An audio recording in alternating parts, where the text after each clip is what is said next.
Shalom, Bapak Ibu sekalian yang dikasihi Kristus. Kembali kita jumpa di pagi hari ini.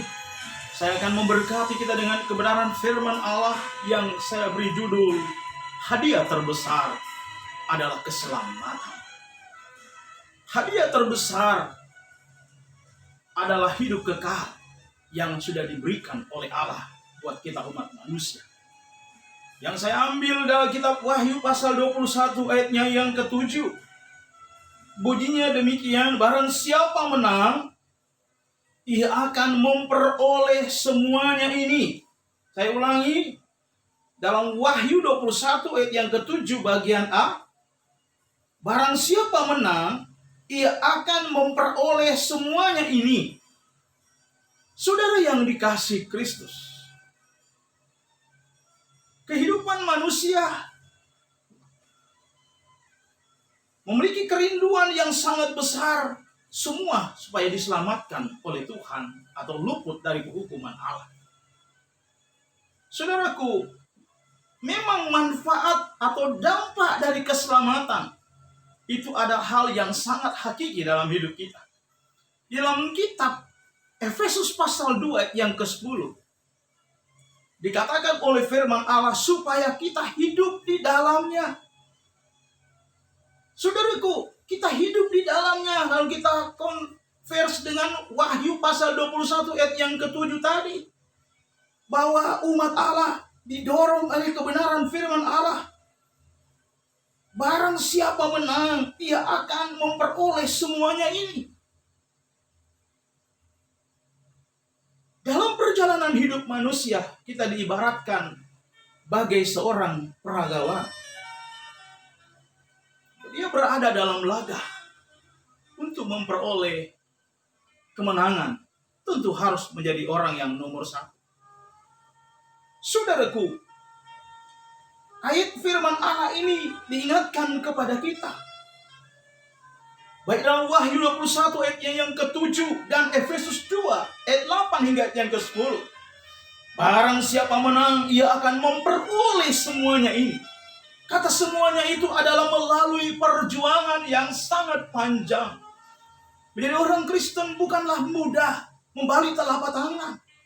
Ada banyak pengajaran-pengajaran yang kadang-kala memberikan kemudahan, mempertajam cara berpikir manusia. Ternyata diselamatkan itu gampang. Memang kita tahu bersama keselamatan itu adalah hadiah dari Allah buat kita. Dalam Efesus pasal yang ke-8 dan 9. Tetapi Alkitab di sisi yang lain, Injil Matius pasal 7 ayat yang ke-21, dia berkata bahwa keselamatan itu adalah suka tidak suka, harus kita kerjakan. Dia berkata untuk memiliki surga itu, Alkitab berkata di dalam Matius 7:21, bukan setiap orang yang berseru-seru Tuhan akan masuk dalam kerajaan surga, melainkan dia yang melakukan kehendak Bapa-Ku yang di surga. Artinya apa, Bapak Ibu yang dikasihi Tuhan? Di dalam kebenaran firman Allah pagi hari ini, lebih lagi di dalam kitab Efesus 2 yang ke-10 dikatakan supaya kita hidup di dalamnya. Hidup kehidupan kita orang-orang percaya hidup di dalam Kristus. Saudaraku, ada parameter orang yang hidup di dalam Kristus. Manfaat dari seorang yang telah menerima keselamatan itu dapat dilihat dari beberapa aspek. Yang pertama, perubahan status. Dari orang berdosa berubah menjadi orang yang kudus, berpredikat sebagai anak Allah. Saudaraku, dan dikatakan lagi bahwa selain berpredikat sebagai anak Allah, dia juga menjadi ciptaan baru. Kehidupan yang lama telah berlalu, tabiat-tabiat dosa yang banyak kali dibuat oleh kita. Sekarang karena kita berindu untuk ke surga, kita mau tinggalkan karakter lama, tabiat yang lama itu, dan kembali kepada tabiat yang baru. Sesuai dengan 2 Korintus pasal 5 ayat yang ke-17. Kita menjadi ciptaan baru, memiliki tabiat yang baru, karakter ilahi yang baru. Alkitab berkata, orang tersebut bukan lagi menjadi budak dosa, budak setan, budak duniawi. Mengapa? Demikian saudaraku, karena Allah telah melepaskan dia dari belenggu ikatan dosa atau dari kuasa kegelapan, dan Allah memindahkan dia menjadi kerajaan Kristus. Artinya apa? Dia berubah status dari hamba dosa menjadi hamba kebenaran. Masuk surga dikatakan oleh kitab suci, ada beberapa aspek yang perlu kita pegang sehingga ia wajib hidup bagi Kristus. Alkitab berkata, orang yang masuk surga itu wajib hidup bagi Kristus.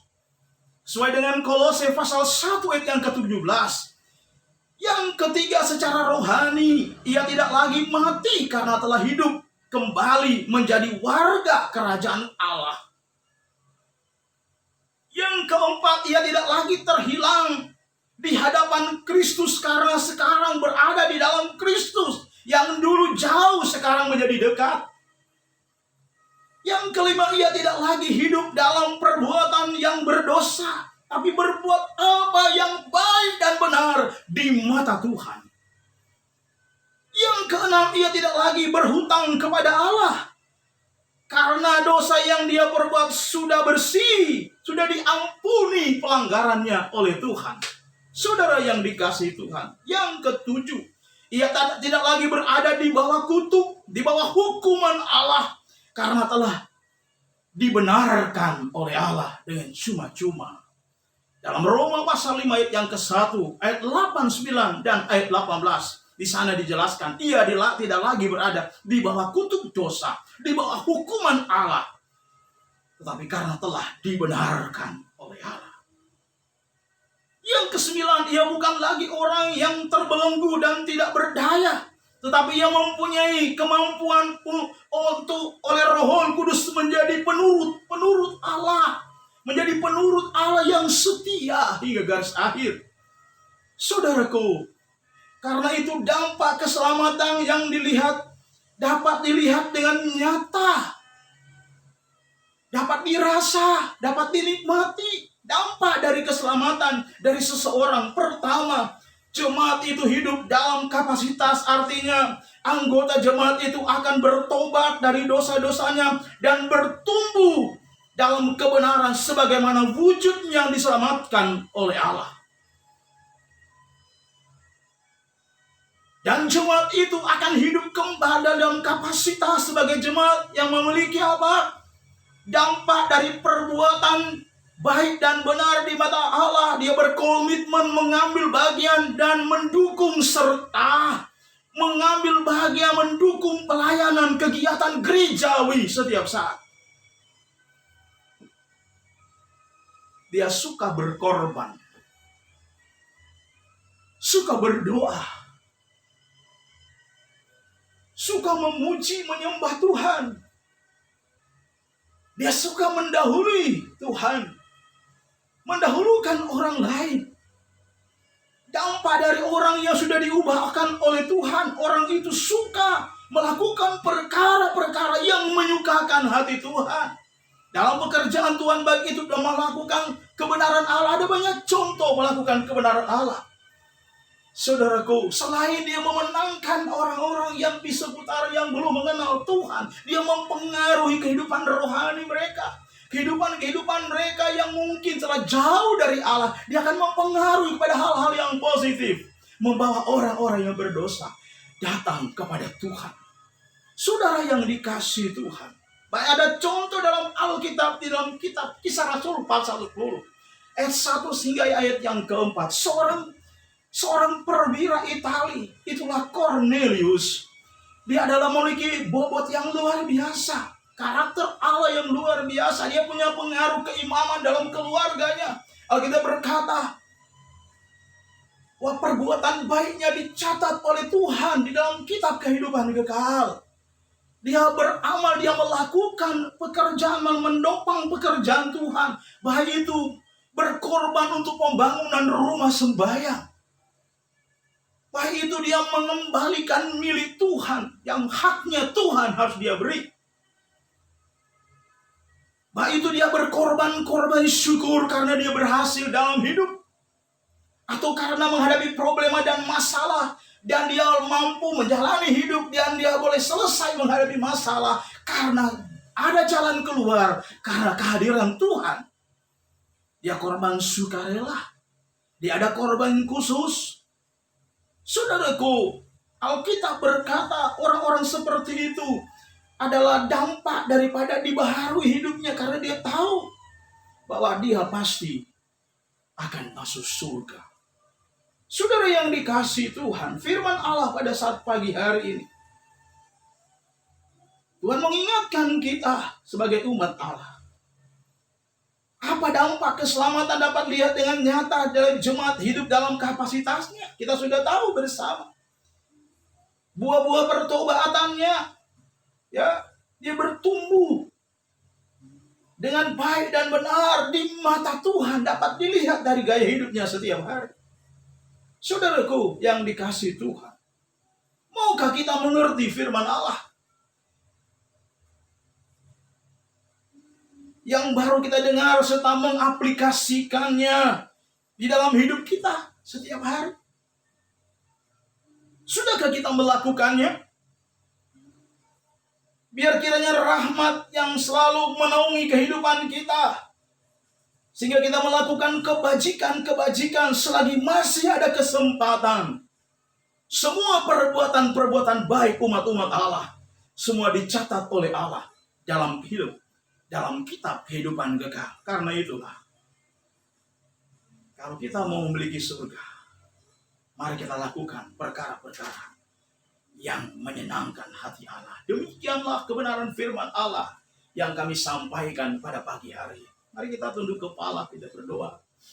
Bapa surgawi, dalam nama Tuhan Yesus Kristus Juru Selamat kami, pagi hari ini hamba telah usai menyampaikan kebenaran firman Allah, mengingatkan kami umat-umat Allah, bahwa kerinduan kami supaya kami diselamatkan dan luput dari penghukuman Allah. Kami percaya Tuhan, dampak daripada keselamatan yang Engkau beri, kami akan melakukan sebagai wujud agar ucapan syukur kami. Kami bersyukur kepadamu. Ada bukti-bukti selagi kami hidup dalam dunia ini, kami melakukan perkara-perkara yang menyukakan, menyenangkan hati Allah. Terima kasih Bapa, kami sadar betul, tanpa bimbingan Roh Kudus, kami berat untuk melakukan hal itu. Tetapi ketika Roh Kudus membimbing, menuntun kami yang dulunya buta sekarang bisa melihat. Kami yang dulu kikir sekarang terbeban untuk menopang pekerjaan Tuhan. Terima kasih Bapa. Kami yang dulunya masa bodoh dengan pekerjaan Tuhan, tapi ketika kami mengetahui bahwa keselamatan ada hubungannya dengan perbuatan hidup kami selagi ada dalam dunia, biarkanlah kehidupan umat-umat Allah mewarnai kehidupan umat Allah dengan melakukan kebenaran firman Allah, berdampak di tengah-tengah keluarga, di tengah-tengah jemaat, di tengah-tengah masyarakat. Kemanapun kami pergi, kami boleh menjadi terang, menjadi garam, menjadi berkat untuk hormat kemuliaan bagi Tuhan semata-mata. Di dalam nama Tuhan Yesus Kristus kami berdoa, mengucap syukur kepadamu Bapa. Terpujilah Tuhan kekal selama-lamanya. Haleluya. Haleluya. Amin. Shalom. Tuhan memberkati.